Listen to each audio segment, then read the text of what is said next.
Donkey root से USA जाने वालों के लिए सबसे खतरनाक और कठिन क्षेत्र है डैरियन गैप।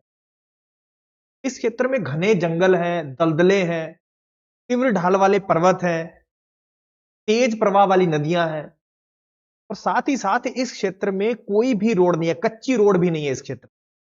तो यहां से लोगों को पैदल जाना पड़ता है। दूसरा, ये बहुत ही ट्रॉपिकल एरिया है, यहां पर गर्मी बहुत है, वर्षा ज्यादा होती है, इसलिए बहुत तरह की बीमारियां भी यहां देखने को। साथ ही साथ इस क्षेत्र में कोई रोड ना होने की वजह से, कंट्रोल ना होने की वजह से यहां पर बहुत सारे स्मगलर हैं, ड्रग ट्रैफिकर हैं, बहुत सारे आर्म ग्रुप हैं जो माइग्रेंट यहां से जा रहे होते हैं उनको लूट लेते हैं, उनको किडनैप कर लेते हैं। तो ये पूरा का पूरा जो डैरियन गैप का जो क्षेत्र है बहुत ही खतरनाक है, इसको पार करना बहुत चुनौतीपूर्ण है। तो अगर हम देखें कि ये है कहां पर, तो ये आपको ये जो मैप दिखाई दे रहा है यहां पर आपको नजर आएगा कोलंबिया। ये देखो यहां पर, ये कोलंबिया के उत्तरी भाग में है और ये पनामा जो देश है इसके दक्षिण में पड़ता है यहां। और यहां पर ये देखो, ये बीच में लिखा है डैरियन गैप और ये 100 किलोमीटर के लगभग का क्षेत्र है। इस 100 किलोमीटर के क्षेत्र को ही डैरियन गैप कहा जाता है। डैरियन गैप नाम क्यों पड़ा? देखो, डैरियन पनामा का, ये पनामा जो देश है इसका ये एक प्रांत है डैरियन। और ये गैप शायद इसलिए कह दिया जाता है कि यहां पर कोई रोड नहीं है, क्योंकि अगर इससे ऊपर या नीचे देखोगे, यहां से यहां तक और इधर नीचे हर जगह रोड है, लेकिन इस क्षेत्र में कोई रोड नहीं होने की वजह से ये एक गैप है और इसको क्रॉस करना बहुत मुश्किल है।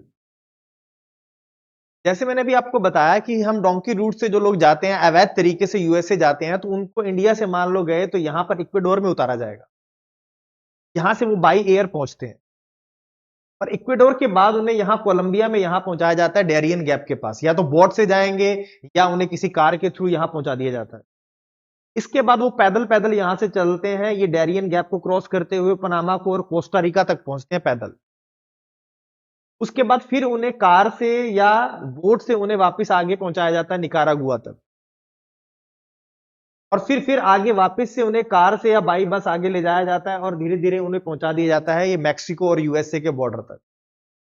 लेकिन बाकी सब जगह अगर देखा जाए तो यहां पर भी वो कार से या बस से या बोट से जा रहे हैं, यहां वाले इलाके में उन्हें पैदल जाना पड़ता है। और ये घने जंगलों युक्त क्षेत्र है, यहां पर पर्वत है जिनकी ढाल बहुत तेज है, तो इस क्षेत्र को पार करना उनके लिए बहुत ही चुनौतीपूर्ण होता है और यही दिक्कत है डैरियन गैप। तो अगर यहां देखा जाए, देखो इस मैप में ये दिखाई दे रहा है, देखो ये गैप इस तरह से भी है, देखो इससे ऊपर और नीचे दोनों तरफ पैन अमेरिकन हाईवे है। देखो यहां पर लिखा है पैन अमेरिकन हाईवे और इधर भी लिखा है पैन अमेरिकन हाईवे। ये हाईवे अलास्का से चलता है, मतलब नॉर्थ अमेरिका में यूएसए के ऊपर की साइड में जाओगे कनाडा से ऊपर, वहां अलास्का से शुरू होता है ये यहां से। ये पूरा का पूरा उत्तरी अमेरिका है, ये कनाडा है, ये अलास्का है, ये भी यूएसए का पार्ट है। इसके ऊपरी भाग से यहां से शुरू होता है और पूरा का पूरा ये कनाडा को पार करता है, यूएसए को, मैक्सिको को, और ये यहां तक आता है पूरा पनामा तक। लेकिन ये जो डैरियन गैप का जो क्षेत्र है यहां पर ये एब्सेंट, यहां पर ये नहीं पाया जाता। तो ये देखो यहां से शुरू हुआ पुर्दो बे से लेकर और फिर पूरा का पूरा ये क्रॉस करता हुआ पनामा सिटी तक आता है, उससे आगे तक पहुंचता है और उसके आगे तक लास्ट इसका पॉइंट है यहां पर यावीजा। डैरियन गैप से पहले है यावीजा, यहां तक ये आता है और फिर ये 100 किलोमीटर का इलाका पूरा का पूरा फिर से गैप है और यहां पर टर्बो पे फिर शुरू हो जाता है। ये गैप है बीच में, इसीलिए ये बहुत ही क्या है, बहुत ही कठिन है इसको क्रॉस करना। और यहां पर बनाया क्यों नहीं जा रहा हाईवे, उसका भी एक रीजन है, क्योंकि यहां पर ट्रॉपिकल रेन फॉरेस्ट है, बहुत ही सघन वन पाए जाते हैं। तो जैव विविधता की दृष्टि से ये संपन्न क्षेत्र है। यहां पर कई बहुत सारी स्थानीय प्रजातियां, जनजातियां हैं जिन्हें हम कहते हैं, वो यहां मिलती हैं।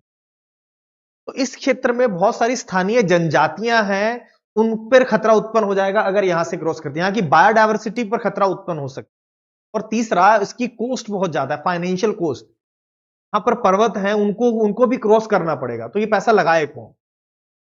ये दो तीन प्रॉब्लम्स है जिनकी वजह से यहां पर अभी भी इस जगह पर रोड का कोई निर्माण नहीं हुआ, पैन अमेरिकन हाईवे यहां तक नहीं पहुंचा।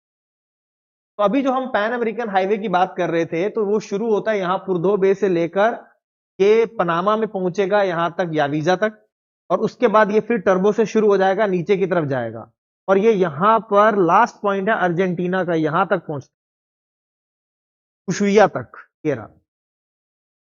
तो ये पूरा का पूरा देखो नॉर्थ अमेरिका और पूरा का पूरा साउथ अमेरिका तक फैला हुआ है ये पैन अमेरिकन हाईवे। तो इसको भी ध्यान में रखना है कि पैन अमेरिकन हाईवे क्या है। इसके बाद हमें यह भी ध्यान में रखना है कि इसके आसपास के जो क्षेत्र हैं वहां पर कौन कौन सी यहां पर वाटर बॉडीज हैं। जैसे देखो यहां पर लिखा है गल्फ ऑफ डेरियन, याद रखना कोलंबिया के ऊपर की साइड में और ये पनामा जो देश है इसके ईस्ट में ये गल्फ ऑफ डेरियन है। और इसके नीचे देखो इस गल्फ ऑफ डेरियन का एक छोटा सा पार्ट है गल्फ ऑफ उर्बा, तो ये भी आपको ध्यान में रखना। अब बात फिर से अगर हम डेरियन गैप की करें तो ये जो इसका यहां पर आपको दिखाई दे रहा है ये भाग कोलंबिया का है और ये भाग है आपका पनामा का। और ये जो कोलंबिया का पार्ट है यहां पर अट्रेटो रिवर है, ये देखो ये दिख रहा है अट्रेटो रिवर, ये यहां पर गल्फ ऑफ उर्बा में जा रही है।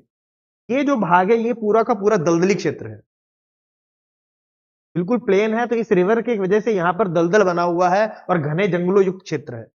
तो दलदल है, जंगल है, लेकिन ये जो पार्ट है इधर जो पनामा में है ये पर्वतीय भाग है, इसकी ढाल बहुत तेज है। तो ये वाला भाग पर्वतीय है और ये वाला भाग दलदली है। और सघन यहां पर पूरे के पूरे क्षेत्र में सघन वन है, डेंस फॉरेस्ट है, जिन्हें हम ट्रॉपिकल रेन फॉरेस्ट कहते हैं, क्योंकि ये विषुवत-रेखीय क्षेत्र के बिल्कुल पास है। तो ये आपको ध्यान में रखना है कि ये आपका कहां पर पड़ता है। तो ये आपको रूट भी ध्यान में रखना है, उसके बाद इसकी ज्योग्राफी भी आपको ध्यान में रखनी है, इसकी लोकेशन कहां है, कोलंबिया के उत्तर में और पनामा के दक्षिण में ये पाया। पैन अमेरिकन हाईवे के बारे में भी आपको ध्यान में रखना। अब इसके बाद अगर बात करें यहां जनजातियां कौन सी हैं, तो मैंने आपको बताया था यहां पर 3 जनजातियां मुख्य रूप से हैं, एक तो एम्बेरा है, दूसरा वुनान है और तीसरा है गूना। ये 3 यहां पर स्थानीय जनजातियां हैं, इनकी वजह से भी इस क्षेत्र में ज्यादा निर्माण कार्य नहीं होता है। तो रोड का कंस्ट्रक्शन भी इसीलिए यहां पर नहीं हो रहा, इनके साथ छेड़छाड़ नहीं की जाती। और उनमें से ये गूना है, ये तो यहां से विलुप्त हो चुकी है, अब इसका कोई भी यहां पर व्यक्ति नहीं बचा। ये 2 हैं जो अब यहां पर रहती हैं। तो ये इन आपको जनजातियों के बारे में भी आपको ध्यान में। इसके अलावा यहां पर देखो क्या इसका सिग्निफिकेंस क्या है, महत्व क्या है इस क्षेत्र का। एक तो ये क्या है, माइग्रेशन क्राइसिस है, क्योंकि तो इसी रूट से जो है वो माइग्रेशन हो रहा है। अगर बात करें 2023 की तो लगभग 5 लाख से ज्यादा लोग उस वर्ष में क्रॉस किए। 2024 की बात लें तो शुरू में ही अगर आधे की बात करें 3 लाख क्रॉस कर चुके थे, जून जुलाई तक की बात है। और उसके बाद अभी तक का डेटा आया नहीं है, लेकिन मुझे लगता है ये इससे भी ज्यादा होगा। लगातार लोग इस यहां से क्रॉस कर रहे हैं। दूसरा ये क्या हो रहा है, ये अवैध प्रवासियों का एक रूट है, डोंकी रूट जिसे हम कहते हैं। यहां पर क्रिमिनल एक्टिविटी मैंने शुरू में बताया था कि बहुत सारी हैं, क्योंकि यहां पर ना तो कोई रोड है, कैसे लोगों को कंट्रोल किया जाएगा क्रिमिनल एक्टिविटीज। बहुत ही डेंस फॉरेस्ट है यहां पर, यहां का टेरेन जो ऊंचा बचा बहुत ही हार्ड है यहां पर, इस वजह से ये सब होगा। तो यहां पर ड्रग स्मगलर हैं, यहां पर आर्म ग्रुप है, ट्रैफिकिंग हो रही है, लूटपाट हो रहा है, वो सब इस क्षेत्र में देखने को मिलता है। इसके साथ साथ यहां पर लोगों पर असॉल्ट हो रहा है, लोगों को मारा जा रहा है। यहां पर बहुत ही क्या ओवर क्राउडेड शेल्टर्स हैं, मानवीय संकट है, ना तो खाना है, ना भोजन है, ना पीने की व्यवस्था है, कुछ ना स्वास्थ्य की कोई सुविधा है यहां पर। वो समस्याएं भी इस क्षेत्र में पूरे में देखने को। तो ये था आपका पूरा का पूरा डेरियन गैप।